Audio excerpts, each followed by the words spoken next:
Meus irmãos, recebam a paz do Senhor Jesus, tudo bem? Que alegria poder estar com vocês para mais uma aula do nosso canal EBJ Unidos pela Fé, tá? É um prazer poder estar aqui para compartilharmos, para comentarmos, para aprendermos juntos a respeito da Palavra de Deus.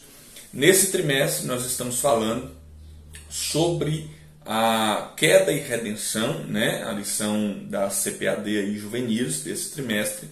Estamos então tratando sobre este assunto e na aula de hoje nós vamos falar sobre a lição de número 6, que tem por título a promessa de um Redentor.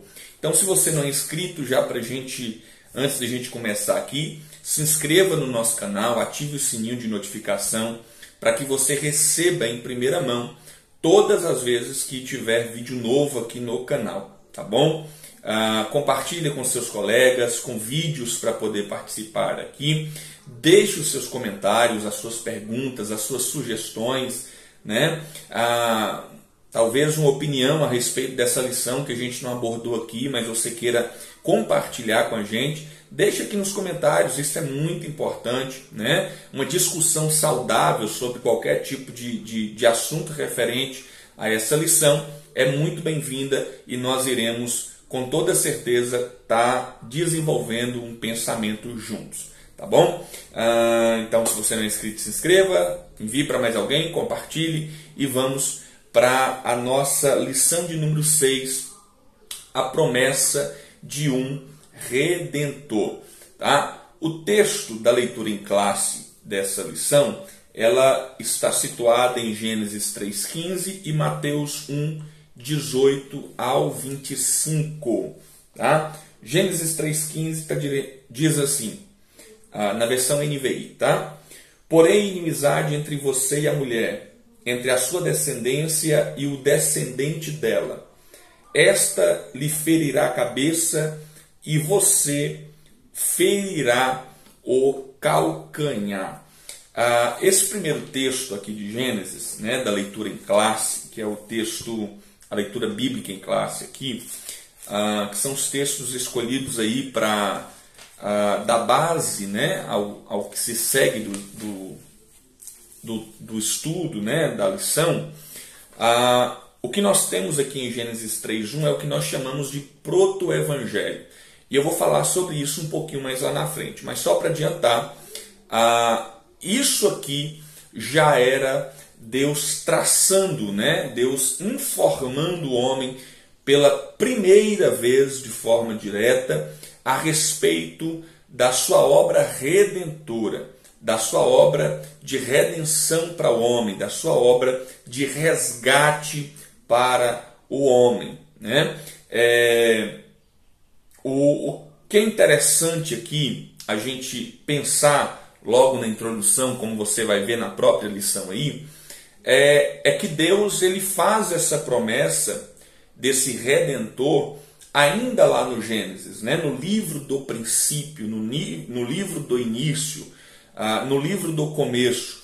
Então, quando você lê o texto, você entende já de cara que Deus não foi pego de surpresa, né? Deus não foi pego de surpresa com respeito à queda do homem, com respeito ao que ele iria fazer em prol de resgatar o homem, em prol de salvar o homem. Deus não foi pego de surpresa.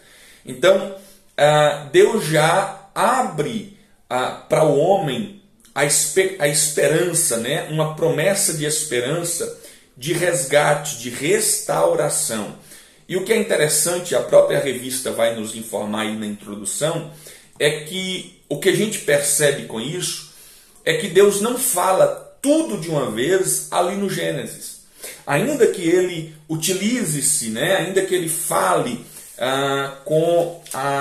com Adão e Eva, né, a respeito desse Redentor que viria, que esmagaria a cabeça da serpente, ele não diz tudo. Ele não fala o nome, ele não fala quando, ele não fala de onde vai vir, ele não especifica todas as coisas. E isso é o que nós chamamos, né, de uma revelação progressiva. Deus não diz tudo de uma vez.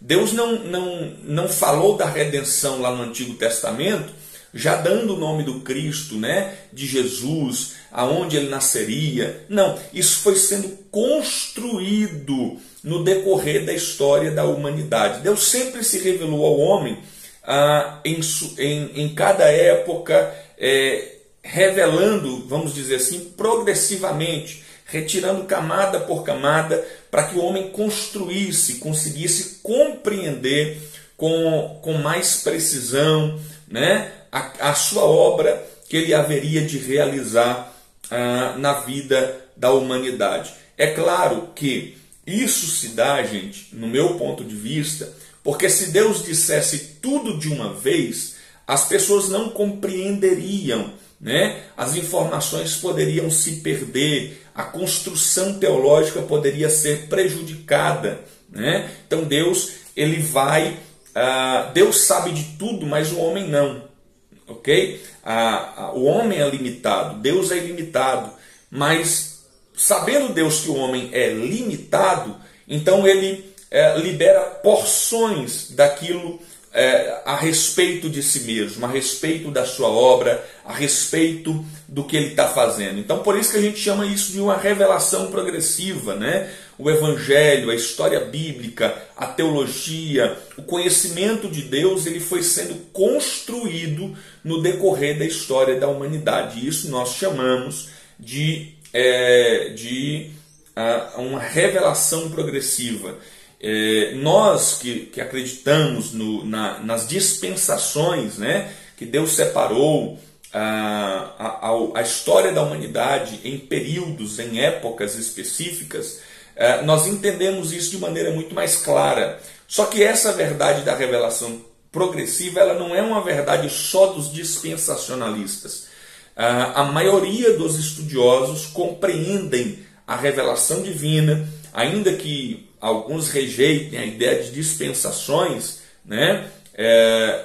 A compreensão de que Deus se revela de forma progressiva, ela é comum no meio dos estudiosos. Então, aqui no livro de Gênesis, que eu fiz questão de ler com você, nós vamos ter o que nós chamamos de proto-evangelho. E o que é isso? Isso aqui significa que essa aqui foi a primeira vez que Deus se comunicou com o homem a respeito da sua obra redentora, a respeito da redenção, a respeito da promessa de salvação para o homem. E é no decorrer da história da humanidade, né, e através de diversas alianças estabelecidas pelo próprio Deus, que o homem vai sendo levado a vislumbrar de forma ainda embaçada, não tão nítida, né? Não tão exata, mas ela vai se desenvolvendo, vai se desenrolando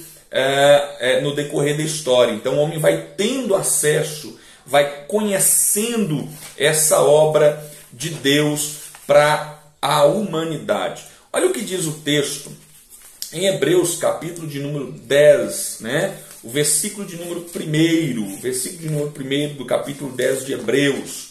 A lei traz apenas uma sombra dos benefícios que hão de vir, e não a sua realidade. Por isso ela nunca consegue, mediante os mesmos sacrifícios repetidos anos após ano, aperfeiçoar os que se aproximam para adorar. Quando você lê o capítulo 10 de Hebreus até o capítulo 13, você perceberá que o texto bíblico está nos dizendo é exatamente isso. Todo o Antigo Testamento, ele era uma figura, ele era uma sombra daquilo que viria a ser revelado logo à frente, né? Se tratando da obra redentora de Deus para o homem, todo o Antigo Testamento ele apontava diretamente para Cristo e a sua obra de redenção. Então, por isso que eu estou dizendo para vocês que a história, no decorrer da história, o homem vai tendo um vislumbre da obra de Deus, ainda que de maneira embaçada, ainda de maneira não tão nítida, não tão límpida, né? Mas era uma realidade presente para a humanidade. Colossenses capítulo 2, versículo 17, também vai nos afirmar basicamente a mesma coisa. Estas coisas são sombras do que haveria de vir. A realidade, porém, encontra-se em Cristo. Né? Aquilo que a gente tinha na lei, aquilo que a gente tinha tem no Antigo Testamento, não é sem valor, não é descartável, porque tudo isso que nós temos, né, desde o Éden, desde a história do Gênesis até os profetas, apontavam diretamente para Cristo. Então, falava sim de Cristo, ainda que como uma sombra, ainda que como algo que não tinha uma nitidez tão grande quanto a gente tem hoje, com a vinda de Cristo, com o sacrifício de Cristo, com o cumprimento dessa promessa de Deus. Ok? Então, basicamente o que ele está dizendo aqui é que os sacrifícios, as ofertas pelos pecados, né, a intermediação sacerdotal que nós temos na história dos hebreus principalmente, né, que reflete a história da humanidade, como a intermediação de Moisés, Arão, Eli, Samuel e assim tantos outros, né, que nós vamos ter no decorrer da história, a constituição de um povo seu, etc. Tudo isso apontava para uma realidade que nós vivemos hoje de forma nítida, graças à vinda do Cordeiro de Deus, graças à manifestação do Filho de Deus. Amém? Então, isso é só para a gente poder introduzir. Deus dá um proto-evangelho em 3,15, né? Ele fala a primeira vez com o homem a respeito da sua obra redentora, mas ele não diz tudo, porque ele fala isso, ele vai desenvolvendo essa ideia, esse projeto, essa promessa, né? No decorrer da história da humanidade, de forma que começa com os hebreus e vai terminar alcançando todas as nações, todos os povos, todas as tribos, todas as línguas.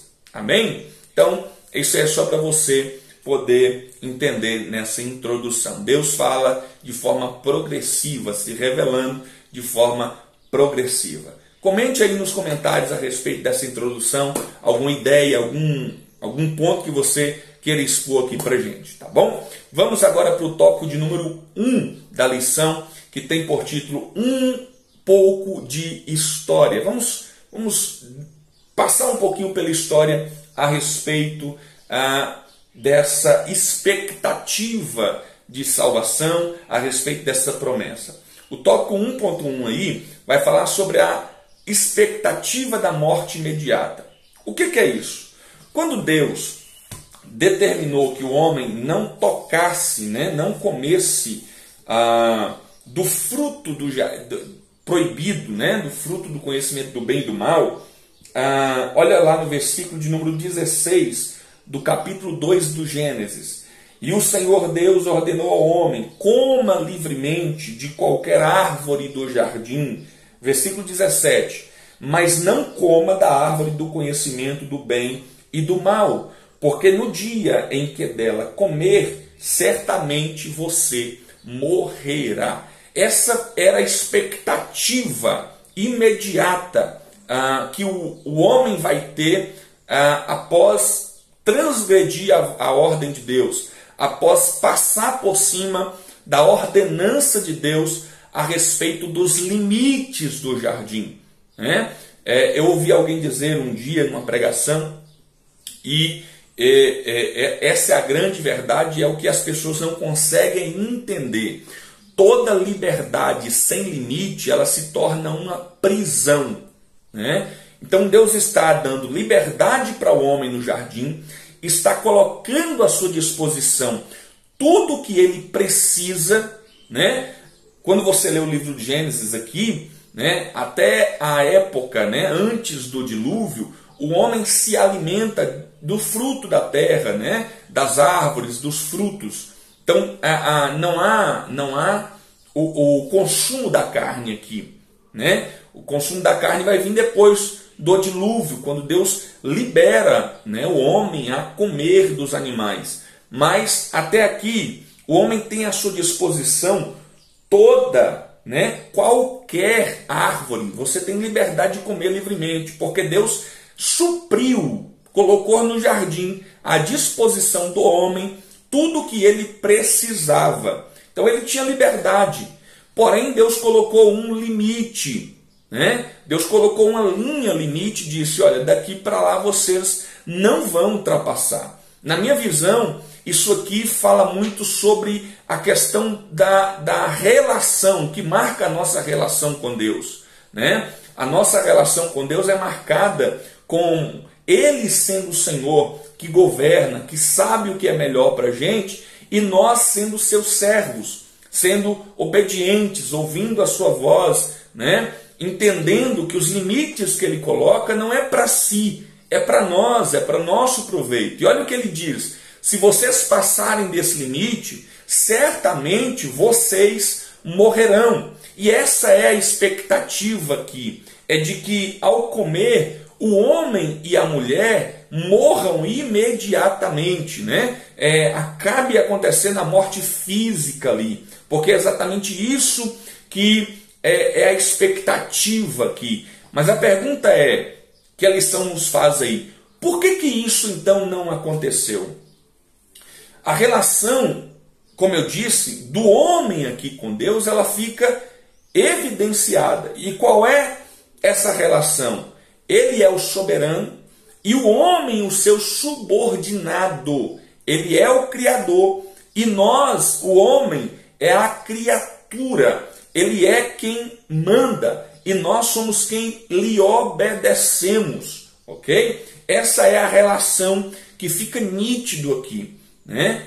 A vida do homem, para que o homem viva, ela depende inteiramente dessa relação, desse equilíbrio, né? Desse posicionamento de obediência. A relação do homem com Deus, ela depende disso, ela depende dessa obediência, ela depende, tudo que o homem tem, tudo que o homem precisa, provém de Deus, né? Deus é o provedor de todas as coisas. Deus é aquele que supre todas as coisas no homem. Então o homem ele é completo com esse relacionamento com Deus, né? E quando nós falamos sobre a questão da morte aqui no jardim, nós precisamos entender que o homem não era imortal no jardim, né? O homem não era imortal. Nós temos essa visão, primeiro, porque lá em 1 Timóteo capítulo 6, o versículo 16, 1 Timóteo 6,16, a Bíblia nos ensina e nos deixa muito claro o seguinte: o único que é imortal e habita em luz inacessível, a quem ninguém viu nem pode ver, a ele seja honra e poder para sempre. Amém. Né? Deus é o único ser imortal, o único que tem a imortalidade em si. O homem no jardim, ele não é imortal. Primeiro, por causa dessa verdade, Deus é o único, né? Único imortal. E segunda verdade, né? Segunda prova de que o homem não é imortal no jardim, a Bíblia diz que no mesmo jardim Deus colocou a árvore da vida, né? A Bíblia diz isso. Então, se o homem é imortal, por que ter uma árvore da vida ali, né? Não faz sentido. Então, o que é que impede o homem, então, Jason, de morrer? O que impede o homem de morrer aqui? Por que Deus disse que se o homem comesse do fruto, ele morreria? Quando o homem come, ele rompe a aliança, ele rompe o relacionamento com Deus, ele se afasta.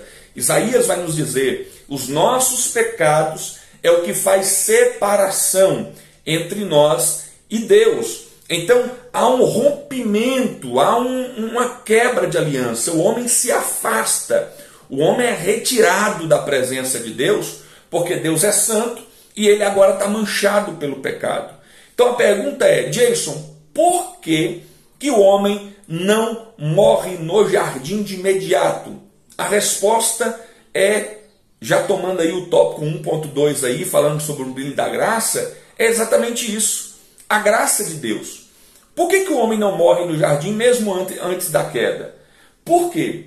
Porque antes da queda, entre Adão e a morte, que faz parte da vida da humanidade em si, por causa dos elementos de sua herança, né, humana, ele é humano, ele é feito de carne, ele não é glorificado. No jardim, Adão não é glorificado. Né? Eu já ouvi alguém dizer que no jardim Adão tem uma vestimenta. A Bíblia não nos diz isso. Né? A Bíblia diz que ambos estavam nus e não tinham vergonha disso, não se constrangiam com isso. Né? Isso não era problema para eles. Gênesis 2, 25. Né? Por quê? Porque não havia desequilíbrio na emoção, não havia desequilíbrio nos sentidos humanos. Né? Isso passou a ser um problema após a queda, que o homem passou a ter maldade nos seus olhos, né? Do seu coração começou a brotar a prostituição, a lascívia e todo tipo de pecado. Então é a partir da queda que isso se torna um problema. Antes disso, não. Antes disso, o homem vive no tempo que nós chamamos de inocência. Né? Mas mesmo nessa época, o homem ele estava designado, né, a morrer. E por que não morre disso? Por causa da presença de Deus, que é um Deus vivente. Então, se o homem não tivesse pecado, e a gente não sabe, né, quanto tempo durou do período que Deus plantou o homem até a queda, né? Não quer dizer que foi no mesmo dia, não quer dizer que foi na mesma semana. Isso pode ter durado anos, talvez séculos, né? Talvez milênios antes do homem cair, antes do inimigo das nossas almas, antes da serpente encontrar um espaço e adentrar, né, dentro do jardim, que era responsabilidade do homem.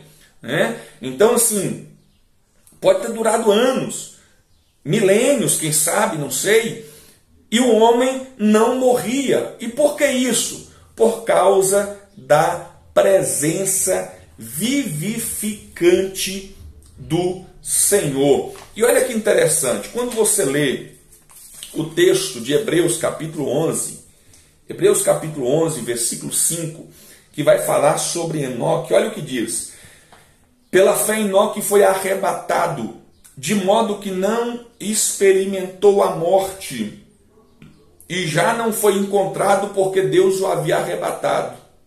Olha que coisa interessante. Olha que coisa interessante. Enoque foi arrebatado, de modo que ele não experimentou a morte. Para onde Enoque foi arrebatado, irmãos? O que nós entendemos sobre essa questão do arrebatamento em si? Aqui ele foi transladado, né? A gente chama de transladação. Mas a NVI, por exemplo, fala sobre arrebatado. Ele foi tomado da terra. Né? E para onde Enoque foi? Para onde Elias foi? Eles foram para o Pai, eles foram para a presença de Deus. De modo que na presença de Deus, eles não experimentaram e nem experimentarão a morte. Porque na presença de Deus, há vida. Na presença de Deus, há abundância de vida. O pecado é o que trouxe essa ruptura dessa relação. Foi o pecado que causou essa separação, causou esse afastamento. Né? Gênesis 3,10, o homem diz: quando eu ouvi a sua voz soar no jardim, eu tive medo e me escondi. Porque o pecado faz isso, faz o homem se afastar de Deus. E a graça de Deus, a misericórdia de Deus, para uma coisa que deveria acontecer de imediato, que era o quê? Era comer, separar-se de Deus e morrer. Mas o que Deus faz? Por que o homem não morre imediatamente? Porque quando o homem cai, quando o homem peca, o próprio Deus, no mesmo dia, ele desce no jardim como de costume, porque quando você lê o texto, você entende que isso aqui é uma prática comum de relacionamento entre Deus e o homem. Deus desce no jardim, a sua presença se manifesta no jardim e o homem não morre, porque a presença de Deus vivificante desce no jardim. A Bíblia diz que ele nos vivificou, estando nós ainda mortos em nossos delitos e pecados. É exatamente isso aqui, irmãos. Deus desce no jardim e a sua presença misericordiosa. O que é misericórdia? É Deus não te tratar da forma que você mereceria ser tratado. Deus poderia dizer, não vou descer no jardim, o homem manchou esse lugar, o homem sujou este lugar, e eu vou deixar eles lá para eles morrerem, porque isso que eles merecem, o salário do pecado é a morte. Só que Deus é gracioso, é misericordioso, e Deus desce no jardim, se manifesta no jardim, permitindo que aqueles que estavam experimentando morte espiritual não experimentasse de imediato a morte física, né? Por que isso? Para que eles tivessem, para que eles vivenciassem, para que eles vislumbrassem essa promessa de Deus de restauração, essa promessa de Deus de libertação, essa promessa de Deus de redenção. Amém? Entendido até aqui? O tópico 1.2 vai falar sobre o brilho da graça de Deus, que é o que eu já estou dizendo aqui. E olha o que a revista vai nos dizer. Em vez de fulminá-los, fez-lhes uma extraordinária e animadora promessa. Deus poderia ter descido, ter exterminado o homem, ter acabado com o homem, mas em vez disso, ele desce no jardim, ele faz uma promessa para o homem, e não só isso, mas ele faz o homem vislumbrar de forma embaçada, de forma como uma sombra, ele faz vislumbrar o que Deus estava dizendo. Quando diz? Quando ele vai, mata o animal e faz roupas para tampar as partes íntimas do homem e da mulher. Isso aqui fala a respeito da redenção, fala a respeito da purificação dos nossos pecados através do sacrifício de um terceiro, através do sacrifício de uma outra pessoa, que nós sabemos exatamente de quem é que se estava falando, ainda aqui no livro de Gênesis. Cristo Jesus, o nosso Redentor, o nosso Cordeiro Pascal, o nosso Cordeiro que foi morto em nosso lugar, que se sacrificou voluntariamente para pagar a nossa dívida. De forma muito direta aqui, a graça de Deus é Ele não nos dar o que nós merecemos. Por quê? Porque o homem merecia morrer, o homem merecia realmente viver essa morte física. Já estava vivendo a morte espiritual, né? O rompimento com Deus já tinha acontecido. Mas eu costumo dizer o seguinte quando eu leio esse texto. Sempre o que eu aprendo aqui, e com todos os textos da Bíblia, é que quem se afasta, quem se põe distante sempre é o homem. É o homem que vai dizer entre eles, olha, vamos nos esconder, vamos fugir da presença de Deus. E Deus, Gênesis 3:9, e Deus desce no jardim e pergunta: Adão, cadê você? Então, é o homem que é afastado, é o homem que se afasta, mas pela misericórdia e pela graça de Deus, Ele não nos trata como a gente merece. Ele permanece descendo no jardim da nossa vida, ele permanece descendo no mesmo ambiente de relacionamento que tinha antes, né? E com a sua graça, ele frustra as expectativas do diabo. Por quê? Porque o diabo pensou, o diabo tinha planejado e arquitetado que Deus acabaria com o homem ali, Ali ele acabaria com o homem. Do mesmo jeito que Deus expulsou ele dos céus e para os céus ele não poderia voltar, ele achou que Deus expulsaria o homem do jardim e que nunca mais o homem teria acesso a essa presença de Deus, que nunca mais o homem ouviria Deus falar, que nunca mais o homem sentiria a presença de Deus. Mas os planos do diabo é frustrados por causa da graça, porque Deus vem, não trata o homem como o homem merecia ser tratado, com julgamento, com julgamento final, com condenação, melhor dizendo, né? Condenação, porque Deus julga com justiça a situação do homem. Tanto é que um animal teve que morrer, porque a justiça de Deus clama que o pecado receba o salário devido dele. E o salário do pecado sempre é a morte, a derramação do sangue, né?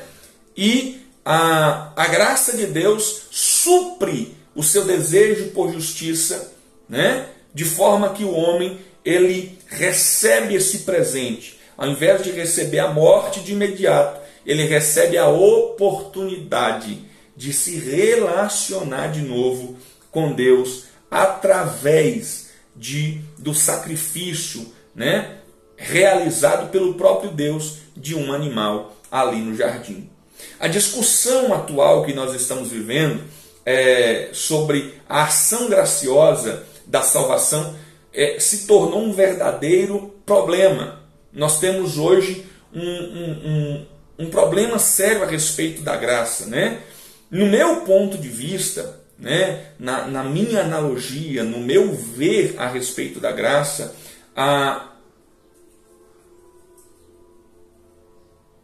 é que tudo que, no meu ponto de vista, né, é que tudo que nos leva à salvação é por meio da graça.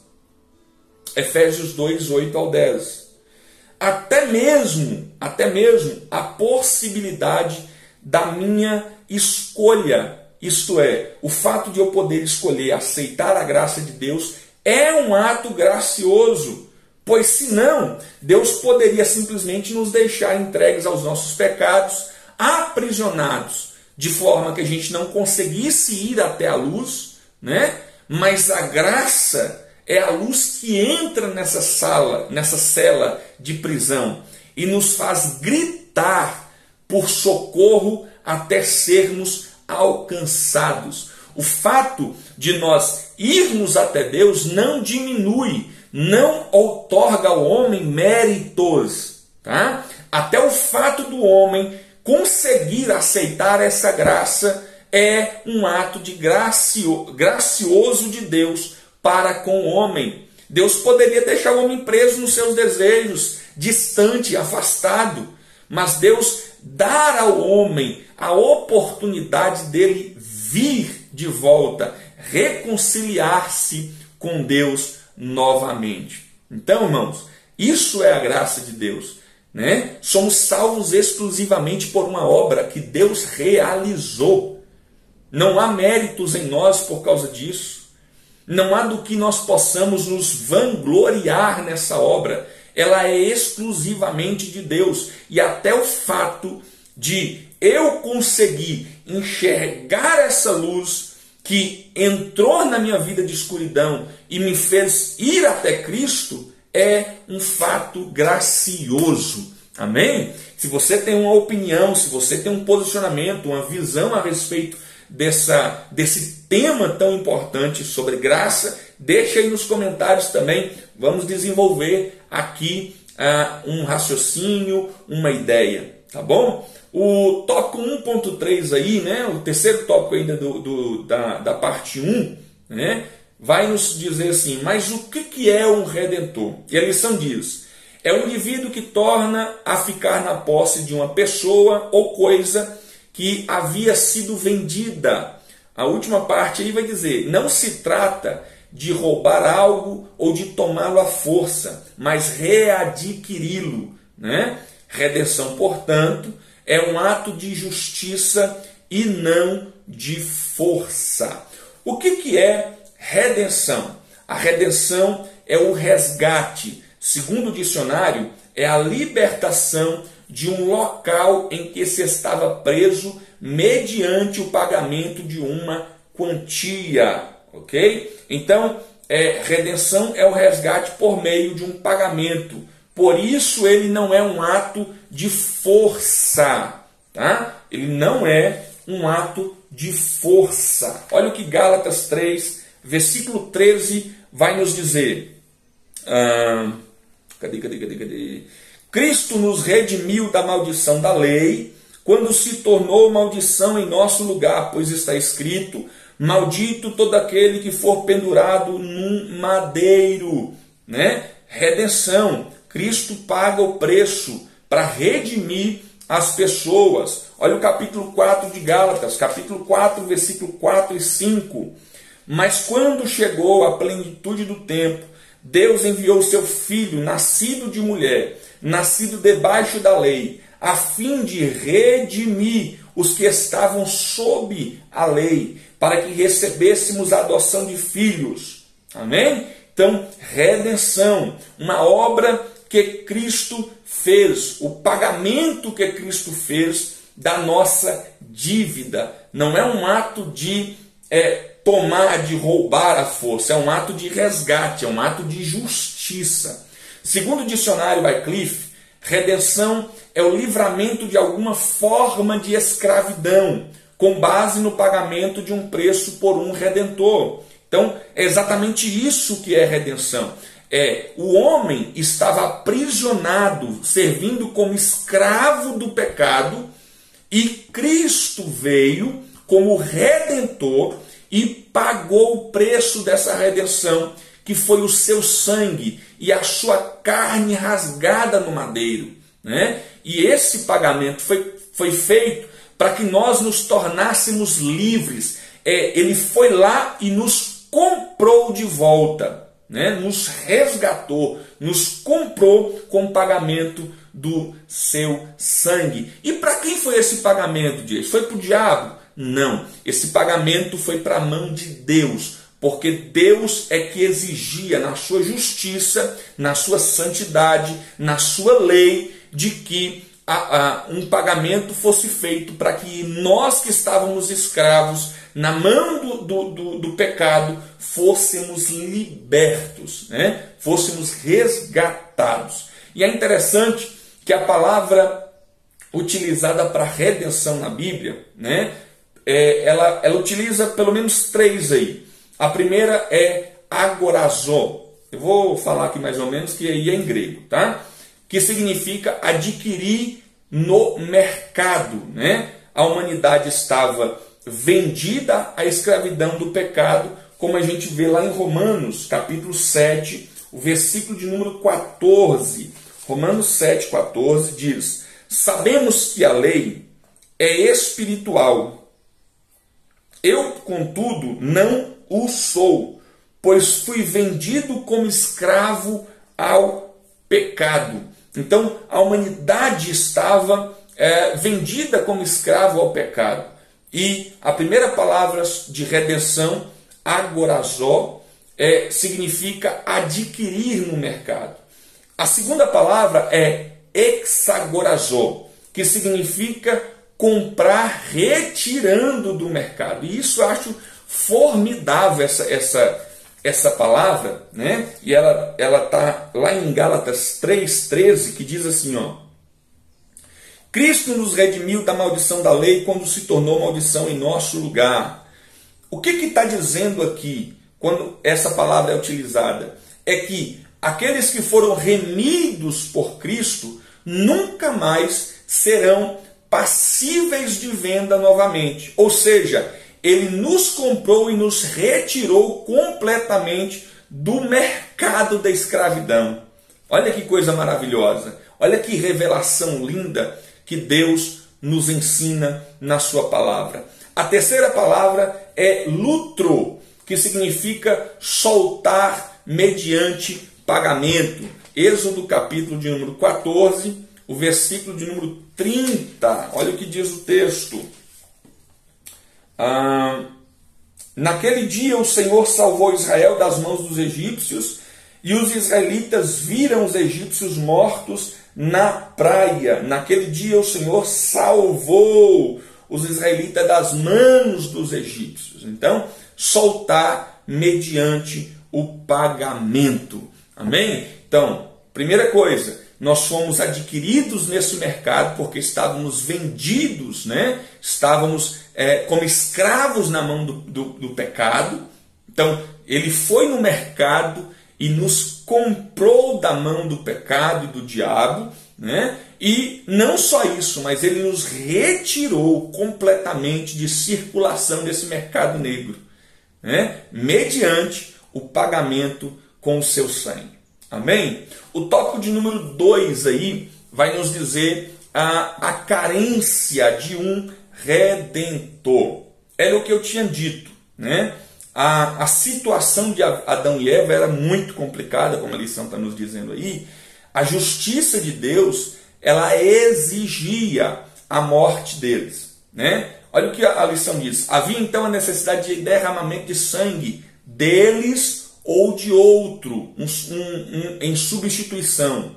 O Senhor então sacrificou um animal. Olha que coisa formidável, gente. Deus já veio com o plano pronto. Quando Deus chegou no jardim, Deus não matou Adão e Eva. Antes, ele sacrifica um animal, né, para que ele seja substituição de Adão e Eva, né? A dívida foi feita quando o homem pecou. E agora era necessário o pagamento, né? A justiça de Deus, a santidade de Deus exigia que o pagamento fosse feito. A lei estava estabelecida. Se vocês comerem, certamente morrerá. A dívida estava feita. Alguém tinha que morrer. Alguém tinha que pagar por essa dívida. A justiça de Deus é a execução das penalidades impostas por suas leis, né? Isso é a justiça de Deus. Por meio da sua justiça, né, nós vemos o ódio de Deus sendo manifestado contra o pecado. É através da justiça que nós percebemos o quanto Deus se indigna com o pecado, odeia o pecado, né? O quanto Deus não tem nenhum tipo de vínculo ou paixão ou capricho pelo pecado, né? E sempre a justiça de Deus o impele a ser justo e a exigir o que é justo. Sofonias capítulo 3, versículo de número 5. No meio dela está o Senhor que é justo e jamais comete injustiça. A cada manhã ele ministra a sua justiça e a cada novo dia ele não falha. Mas o injusto não se envergonha na sua injustiça. Então, a Bíblia nos revela que Deus, ele é justiça. Nele não há nenhuma sombra de injustiça, nenhum tipo de, como eu vou dizer, de negociação com o pecado. Deuteronômio capítulo 32, versículo de número 4, diz: Ele é a rocha, as suas obras são perfeitas e todos os seus caminhos são justos. É Deus fiel que não comete erro, justo e reto ele é. Deus é justo, Deus não age com injustiça. Então, a justiça de Deus, ela exigia que as penalidades fossem executadas, né? Goulburn disse que bondade e severidade são elementos de caráter perfeito, mesmo entre os homens. Sem bondade, o caráter se torna duro e inflexível, repele em lugar de conquistar. Por outro lado, sem severidade, a bondade degenera em fraqueza, degenera naquela flexibilidade moral que, em pessoas conhecidas como boazinhas, frequentemente leva os homens a ceder com facilidade perante as seduções dos pecadores. Então, essa ideia, né, do que a gente está vivendo hoje, Deus é amor, Deus te ama, Jesus te ama, Jesus te ama, vem e fica do jeito que você está, Jesus não está preocupado com a sua forma de viver, Jesus não está... É uma grande falácia, tá? A justiça de Deus, ela anda em junção com o seu amor. Ele te ama tanto que mesmo você estando em pecado, Ele abriu a porta da graça e está te chamando para você assumir esse presente, tomar posse desse presente. Porém, enquanto você rejeita, enquanto você estiver se colocando em oposição a Deus e continuando abraçando as suas práticas de pecado, abraçando a sua vida de distância de Deus, você estará sob a ira de Deus. A justiça não se trata apenas de amar o bem, tá? Mas é a soma do amar o bem com o detestar o mal. Não adianta a gente acreditar que Deus é o bonzinho que só ama. Não, Deus ama, mas a Bíblia nos deixa muito claro que Ele ama, mas Ele odeia o pecado. Ele detesta o mal, né? Ele detesta o pecado. Então, irmãos, a gente precisa entender o que é isso, né? A lei é obrigada a punir o transgressor, tanto quanto o transgressor é obrigado a obedecer à lei. A lei não tem opção, tá? A única maneira possível de um transgressor escapar à penalidade imposta pela lei é um substituto, que um substituto a sofra em seu lugar. Isso aqui quem disse foi um comentário do Shed, né? Olha o que Daniel vai nos dizer no capítulo 9, versículo 12 e versículo 14. Daniel 9, 12 e 14. Cadê? Cumpriste a palavra proferida para nós e contra os nossos governantes, trazendo-nos grande desgraça. Debaixo de todo o céu jamais se fez algo como o que foi feito a Jerusalém. 14. O Senhor não hesitou em trazer desgraça sobre nós, pois o Senhor, o nosso Deus, é justo em tudo o que faz. Ainda assim, nós não lhe temos dado atenção. Quem trouxe essa desgraça que Daniel está falando aqui, né? Que é a opressão dos inimigos, né? Tudo o que aconteceu com o povo, a servidão em Babilônia, quem trouxe isso, quem permitiu isso foi o próprio Deus. Foi a ira de Deus sendo derramada, né? Quando Cristo está no Getsêmani, ele diz: aparta de mim, se for possível, esse cálice. Jesus está falando sobre o cálice da ira de Deus que estava prestes, estava pronto para ser derramado sobre a humanidade. E que ele iria assumir aquilo. Era tão terrível que o próprio Cristo, sendo Filho de Deus, sendo o Deus que se fez carne, que se fez homem, né? Ele sentiu o pavor daquilo. Então, a ira de Deus, ela está imposta, ela está presente para todos aqueles que continuam a rejeitar essa graça, a rejeitar essa salvação que Ele nos deu, né? Um outro comentário é de Paxton. Ele diz: Deus é benigno dentro dos limites da lei inexorável. Ele é bom, mas ninguém pode usar com liberdades com Ele, pois atrás da sua piedade e benignidade está a sua retidão, que é tão exata e precisa ser satisfeita até o último ceitil. Ok? Então não dá para brincar com Deus. Não dá para tentar negociar com Deus no que se trata ao pecado. Tá bom? No tópico 2 ainda tem por subtítulo aí: Deus sabia o que fazer. O Senhor sabia sobre a queda antes de acontecer. E por que o Senhor não impediu? Essa é a pergunta que a gente mais se faz. E que principalmente aqueles que tentam cutucar a nossa fé, tentam difamar a nossa crença, a nossa fé naquilo que a Bíblia nos diz, né? Eles dizem: tá, mas se Deus é onipresente, onisciente, por que Ele não impediu o homem de cair? E eu achei interessante que, estudando, eu encontrei algumas linhas de pensamento. É claro, gente, você precisa entender, querido estudante da Bíblia, você que ama a Bíblia, que nem tudo a Bíblia vai te dar respostas, tá? Nem tudo. Para a sua vida, rotina diária, a Bíblia tem resposta para tudo.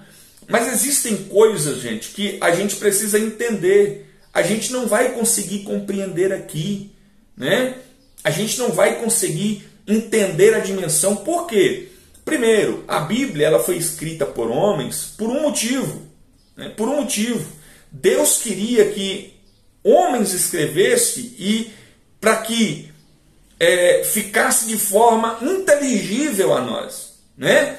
Então o homem coloca aqui, por exemplo, que Deus se arrependeu. Deus se arrepende? Não, mas essa linguagem é para que eu entenda o que aconteceu, é para que eu compreenda o que aconteceu, para que aquilo entre na minha mente, ainda que eu saiba que Deus não se arrepende, porque Ele não é pego de surpresa, né? Então a Bíblia ela é feita para que a gente entenda ela, para que a gente ter acesso com facilidade, né? Numa linguagem humana muitas vezes, numa linguagem fácil de entendimento. O próprio Cristo, né, quando falou sobre diversos assuntos, falou de forma em parábolas. Por quê? Ele pegava aquilo que era do céu, colocava de forma, era como se pegasse a grandiosidade da revelação dos céus e colocasse numa caixinha, né? Mas que seria fácil para o homem acessar. Seria fácil para a mente humana entender a essência daquilo, ainda que não era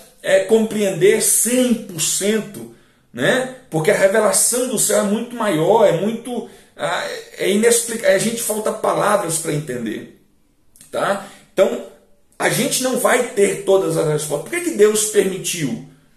Eu, sinceramente, eu já li, eu já pesquisei, existem muitos que tentam responder, mas assim acabam criando mais problemas. Eu costumo dizer o seguinte, tem coisa que você não vai saber. O que estava escrito no livro que João comeu, que estava escrito por dentro e por fora? Eu não sei. Quando a gente chegar no céu, a gente pergunta, tem uma cópia desse livro para a gente poder ver o que estava escrito? Né?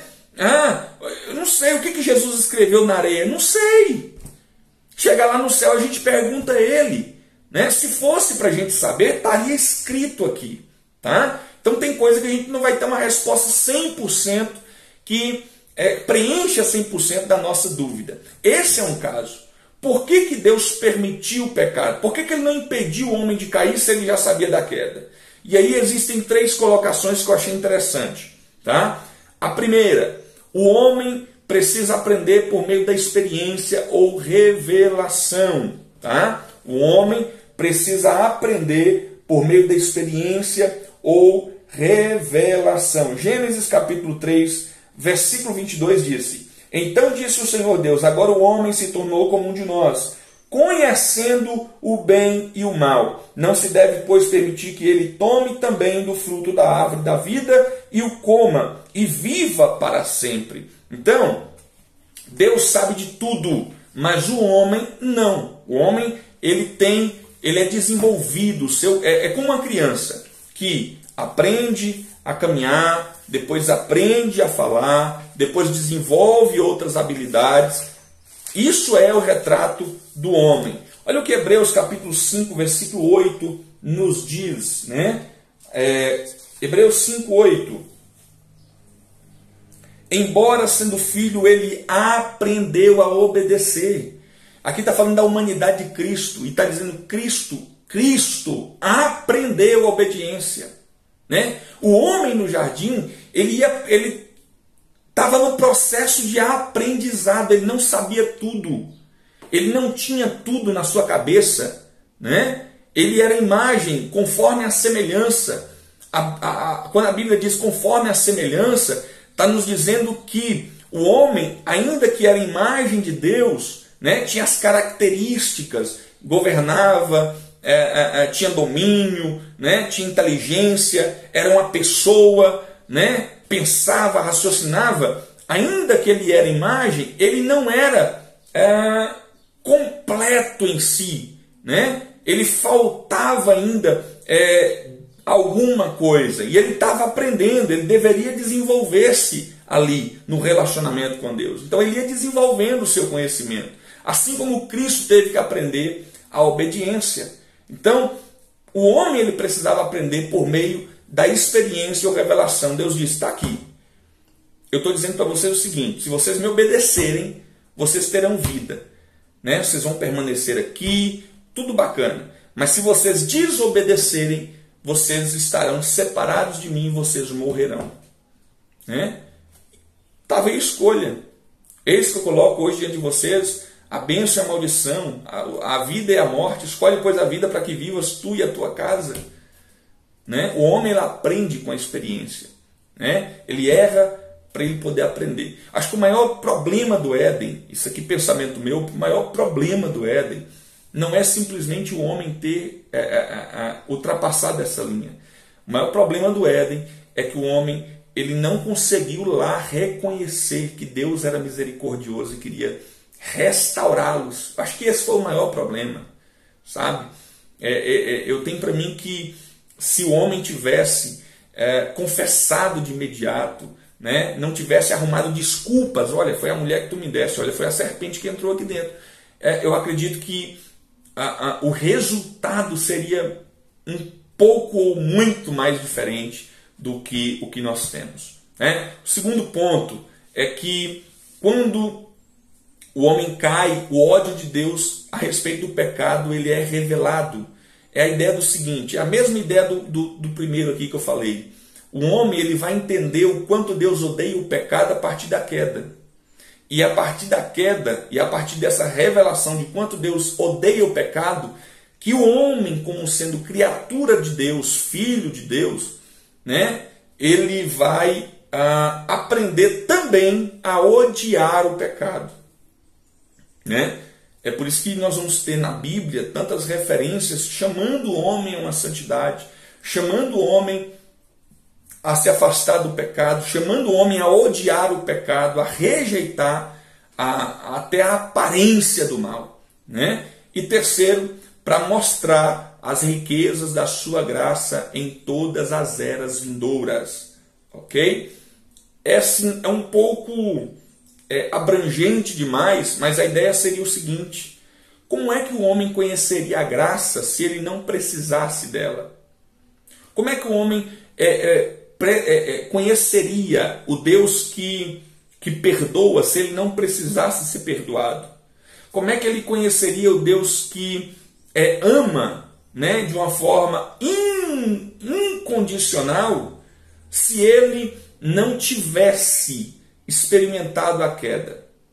Tá? É claro, isso aqui não é uma discussão teológica, isso aqui são linhas, né? E que é claro, se você for aprofundar, você não consegue, abre muitos mais leques, mas são coisas que a gente pensa, né? Que é possível da gente pensar, né? Que e como a gente é finito, a gente não consegue abranger tudo, não é verdade? Então a gente não consegue responder a tudo de forma tão precisa. E eu acho interessante porque a grande verdade é que o diabo plantou o pecado no coração do homem, mas Deus já tinha o antídoto.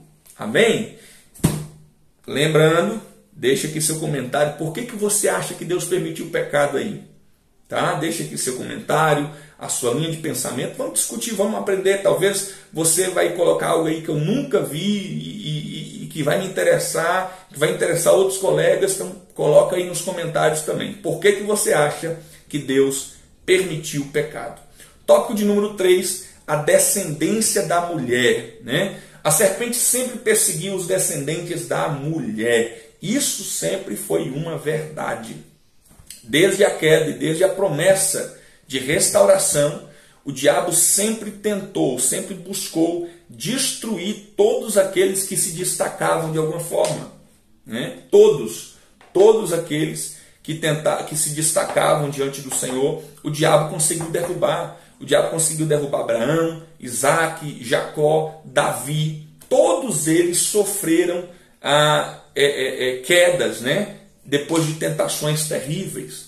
Então, o diabo sempre buscou destruir a semente santa da mulher. João capítulo de número 10, o versículo de número 10 diz assim: o ladrão vem apenas para roubar, matar e destruir, e eu vim para que tenham vida e a tenham em abundância. Na minha Bíblia diz, e a tenham plenamente. Então, o objetivo do diabo sempre foi matar, roubar e destruir, na expectativa, tá, de frustrar os planos de Deus, na expectativa não vou dizer frustrar os planos de Deus, porque o diabo sabe que não consegue isso, né? O diabo, ele sabe que não consegue mais voltar para o céu. Então o interesse dele é realmente arrastar, né? É arrastar a humanidade com ele. Eu acho que seria, na mente falida dele, seria a ideia de que se ele arrastasse a humanidade, Deus ficaria desolado, né? Deus acabaria. E isso não é uma verdade, tá? Deus é satisfeito, Deus como é que eu vou dizer? Deus está interessado naqueles que vão buscar a sua justiça, sejam muitos ou sejam poucos, desde que sejam verdadeiros, né? Deus não procura qualquer tipo de pessoa, Ele procura verdadeiros, né? Que sejam verdadeiros em espírito e em verdade. Amém? Então, sempre, quando você lê toda a história bíblica, sempre o diabo, o mal, estava ali tentando atrapalhar os planos da redenção, né? Talvez o diabo pensasse na questão de que de algum desses aqui a semente da mulher apareceria. Talvez o diabo achasse que ali em algum tempo desse seria o momento. Nós temos o caso de Moisés, por exemplo, quando Moisés, o libertador dos hebreus que estavam no Egito, é levantado, né? Vai nascer. A Bíblia diz que o rei manda matar todos os meninos na intenção de impedir que o libertador viesse. Talvez ali o diabo tivesse em mente de que seria aquela semente, seria aquele momento. E aí nós temos a tentativa idêntica, quando Cristo vai nascer e Herodes manda matar todos os meninos, né? Na expectativa realmente de que o Redentor, de que o Rei dos Judeus não viesse, não conseguisse viver. Porém, a descendência da mulher sempre foi protegida. Nos momentos mais difíceis, o Senhor preservou uma semente santa da mulher para dali nascer o Redentor. A linhagem de Jesus, né? Todas essas pessoas que estão na linhagem, né, na história de Cristo, até Cristo, elas foram divinamente protegidas por Deus, né? Você percebe que Deus estava o tempo todo as guardando, as livrando. Nós temos, conforme a lição vai nos dizer aí, no Egito, né, na época da fome, José é enviado por Deus ao Egito. E José entende lá no Egito que aquilo foi provisão de Deus para preservar a vida do povo, dos filhos, da família de Jacó, de onde precederia o Messias. Não é verdade? Então Deus sempre esteve preservando a semente, sempre esteve preservando a geração real de onde nasceria o Redentor. O que os profetas falaram? Quando você lê a Bíblia Sagrada, você percebe que, como eu disse, ela é progressiva. Então, no decorrer da história, Deus vai abrindo o leque, Deus vai abrindo a visão, Deus vai ampliando a forma de enxergar o Redentor através dos profetas, através dos acontecimentos em si. E aí nós temos diversas referências a respeito do Messias, a respeito do Redentor, pelos profetas. A própria Bíblia diz aí, né, a própria lição vai mencionar Miqueias 5:2, que vai falar a respeito do lugar do nascimento do Redentor, né? Belém. Números 24:14 fala sobre a estrela que brilharia pela ocasião da chegada do Redentor. Isaías 7:14 fala sobre a mãe, né, do Redentor, que seria uma virgem. E tudo isso foi se concretizando. Mas perceba, tudo isso, enquanto vai sendo dito, é como se fosse um jogo de quebra-cabeças, né? Uma peça em cada lugar. E conforme a história vai se aproximando de Cristo, essas peças elas vão formando, né? Elas vão sendo formadas, colocadas em seu devido lugar e formando o retrato perfeito de Cristo Jesus, o nosso Redentor. No tópico 3 ainda, vai falar sobre o Redentor prometido, que diz: quando chegou o tempo de certo, Deus enviou o seu próprio Filho, que veio como filho de uma mãe humana. Gálatas 4:4. Numa noite em Belém, na Judéia, o Filho de Deus, o Redentor, nasceu. Era o Deus conosco, Emanuel, prometido, nascido de uma virgem, para levar a humanidade novamente para a comunhão com Deus. Deus havia prometido em Gênesis 3,15 e ele cumpriu, né? Ele cumpriu. Quando você lê os evangelhos, você percebe, conta a história do nosso Redentor, Cristo Jesus, onde nasceu, em quais circunstâncias nasceu, né? Vendo e cumprindo todos os propósitos e toda a palavra profética revelada aos profetas do Antigo Testamento e no decorrer de toda a história, né? Para concluir, a gente percebe que o projeto de Deus sob o olhar humano, ele tem tudo para dar errado, mas sempre dá certo. O diabo, quando viu a promessa, disse: vai dar errado, eu vou conseguir impedir o Redentor de nascer, vou dar meu jeito, e ele não vai conseguir nascer. Mas, como Deus é poderoso e não volta atrás na sua palavra, né? E como ele está interessadíssimo em salvar você e a mim, ele cumpriu a sua promessa, nos deu Cristo Jesus, o nosso Senhor, nos redimiu nele, ele pagou o preço na cruz do Calvário, derramou todo o seu sangue, e hoje, pelo seu sangue, nós temos livre acesso de volta ao Pai, aonde temos vida e a temos em abundância. Glória a Deus por isso. Queridos, nós chegamos ao final de mais uma aula. Eu espero que você tenha gostado, espero que você compartilhe esse vídeo, espero que você assista todos os vídeos dessa série aqui, tá? Compartilhe, comente aqui, deixe o seu comentário. Como eu disse, tem hora que a gente não consegue abordar tudo, a gente aborda um tópico mais do que o outro, né? A gente fica nessa luta para tentar fazer algo completo, mas sempre fica faltando alguma coisa. Então, se você tem uma colocação, um comentário, deixa aqui nos comentários. Não se esqueça, deixa o gostei nesse vídeo e em todos os outros aqui do canal, né? Porque isso engaja, isso ajuda os nossos vídeos chegar mais longe. Compartilha isso aí nos sites aí da Escola Dominical, tá? É sempre um prazer poder ajudar vocês e poder participar também nesses sites aí que estão interessados em aprender, em desenvolver, em ensinar a palavra de Deus, tá bom? Não se esqueça, se inscreva e até o próximo vídeo, se assim Deus nos permitir. Um grande abraço, a paz do Senhor.